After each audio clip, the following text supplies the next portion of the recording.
So there is a question that I've seen a couple of times while surfing on YouTube. Question goes a little something like this. Can you be a Christian and still be Goth? You'll get my answer to that today on Tofer's Take.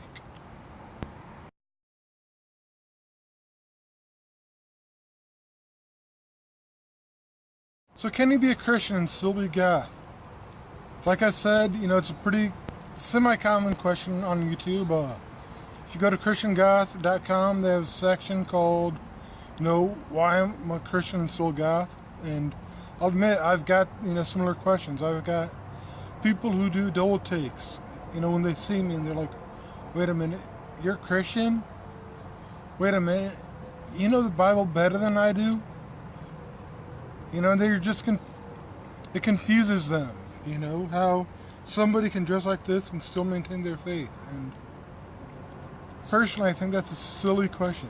Like, if I were a jock, had a sports jersey on, people wouldn't be like, wait, you're a jock and still a Christian? If I was in a band, they're like, wait, can you be a musician and still be a Christian? If, I don't know, if I did some, woodworking as a hobby, I don't think anybody would ask, wait, can you do woodworking and still be a Christian? You see, so in that aspect, I think it's a silly question, and a lot of people, when answering this question, have cited a couple Bible verses that say, hey, like one in 1 Samuel that says, hey, don't look at my exterior, God judges the heart.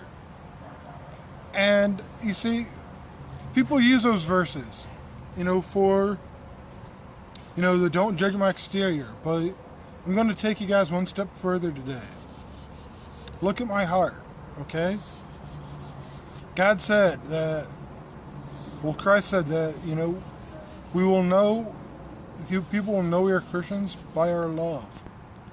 How we love each other's, and I'm going to kind of paraphrase my good friend Pastor Bob, who says that, the God's greatest commandment, is to love God, love others, and love yourself. And Jesus said, if you love me, you'll keep my commands. You see, this is exactly where I want to go today. As Goths, and as Christians, are we loving people? And are we loving God? See, I think that is once we get down to it, you can be a Christian and be dressed however you want, but you have to have Christ as your personal Savior. That is a prerequisite. And I'd take that a step further and say the second prerequisite is you have to love God. You have to be in that love relationship with Christ. And you have to love others. And I know I'm going to get some people who are like, but you don't understand the way people look at me. Even people within the church. It doesn't matter. As a Christian, you're called to love people. You're called to love them. You're even called to love your enemies. So when they point at you and be like, ha ha, love them. Love on them, Let them know that the love of Christ dwells within you and you're outpouring it to them.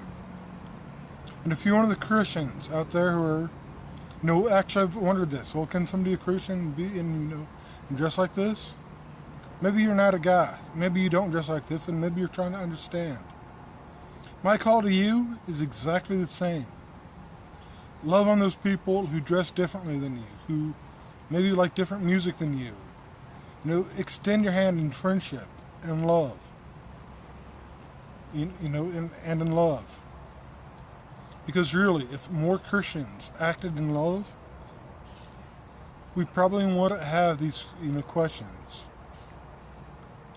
We probably wouldn't have to deal with this. People being like, well, is that guy a Christian because of his attire?